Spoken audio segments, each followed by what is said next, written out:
I got this report too from Serge Monast. He was writing to this ministry. He was a Canadian journalist, and he found out about the concentration camp program in America, and he made up this book, and he has all kinds of documentation in the book, even with a map and pictures of various things that are going on in the concentration camp program. And Serge Monast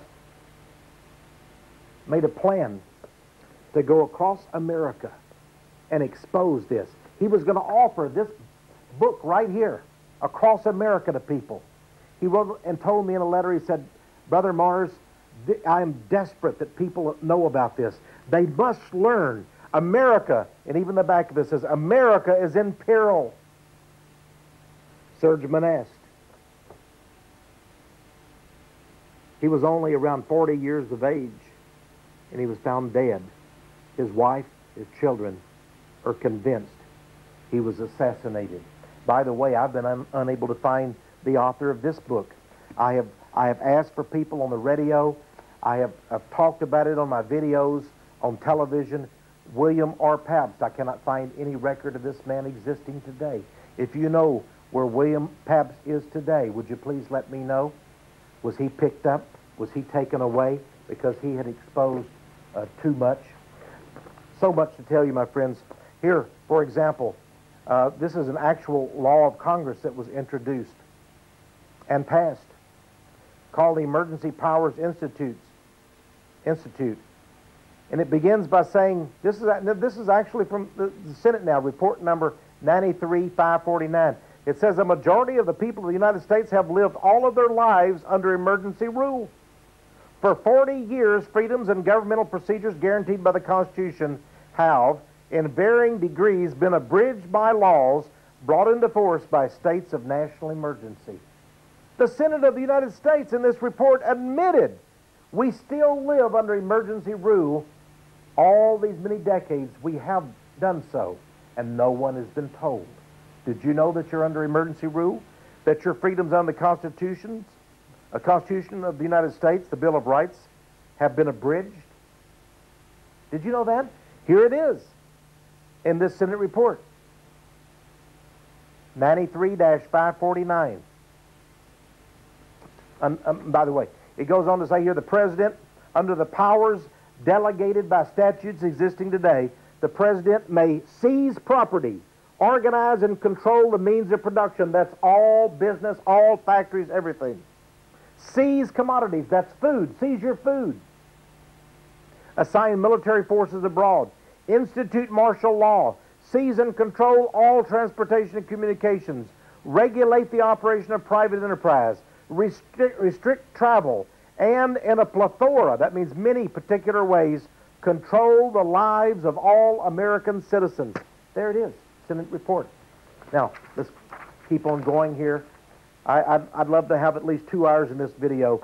Had a gentleman who wrote Senator Tom Harkin of the state of Iowa and asked him for me. I don't want you to see the man's name, if you don't mind here, because I don't think that would be right, the gentleman that he wrote to. But Tom Harkin thanked him for writing me. He said he's concerned about these executive orders that give the president such dictatorial authority. And he said, I appreciate your concerns, wrote back Mr. Harkin, regarding the executive orders of the President of the United States. These orders are usually given in times of crisis or war.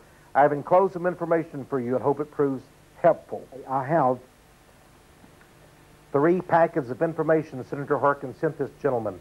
These are from the American Law Division of the Library of Congress, talking about the President's emergency powers over domestic affairs. Here's from the Congressional Research Service, the Library of Congress, talking about the same thing. My friends, this exists. This is from the U.S. Senator Tom Harkin, and he obtained these issues. And then here I have in my hands copies of all of the executive orders that we're talking about today. From across the United States, citizens and friends of this ministry have sent me documentation proving that something horrible is amiss and is about today, and that concentration camps are a reality. From North Carolina, I received these photos from friends of the ministry. I'm going to go over each one very carefully. This couple told me that they, as they were driving in the small town of Pine Bluff, North Carolina.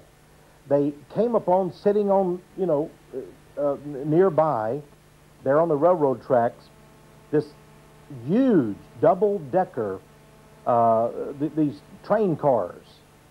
And they were curious about them. And they went back home and got their camera and came back. There were no guards around to stop them from investigating, so they decided to do a little bit of a spy activity there. This shows you how very large this railroad car is. You can see the woman standing beside it. Notice these are like no railroad cars I've ever seen. Now she told me, and here again, by the way, is the end of just one of these cars. You can again see how very huge they are. Again, they're like double deckers. And then she said, Brother Tex, she says, please pay attention very carefully to picture number 4. That's this picture here. We managed to take a picture through a crack of the inside of the railway car. Notice the chains. They appear to look like shackles. I want you also, my friends, to see what appear to be seats or benches on either side. And my friends, if this was a cattle vehicle, cattle don't need padded benches, do they? This looks like this is going to transport human beings. She said also, the cars are well vented. They have lots of air holes. Now, at the same time, I received so many magazines in here. Here's from a magazine that called Frontline Solutions that talks about solutions for people with large warehouses and inventories and so forth and transportation problems. And in this journal, it talked about the Defense Logistics Agency, which services all the branches of the U.S. military. And my friends, listen, they are preparing, they are computerizing, and they are improving all of their trains. Notice this train car and the military soldiers there. Now, I'm not saying either one of these are trains that would transport prisoners to concentration camps, but they've got to transport you one way or another, do they not? I've also been able to discover that in places like Amarillo and other Air Force bases that have been closed down, there still exists strange-looking aircraft, Boeing 747 wide-body passenger jets, sitting with no marking, sometimes painted solid white, sometimes black, sitting out on the tarmac, out on the flight line, on the concrete of what are supposed to be closed-up military bases. In fact, my friends, most of the military installations and bases that were closed during the Clinton era, hundreds and hundreds of them were closed up, are still being kept for use by the federal government.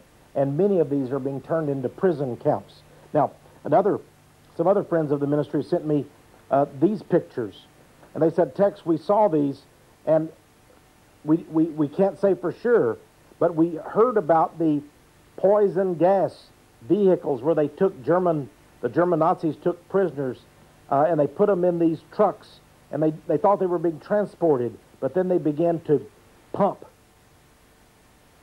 Zyklon B poisonous gas into the back of the trucks, even as they were going down the highway. And I was given some pictures of these trucks that appear to be the same thing. Take a look at these. What do you make of that, my friend?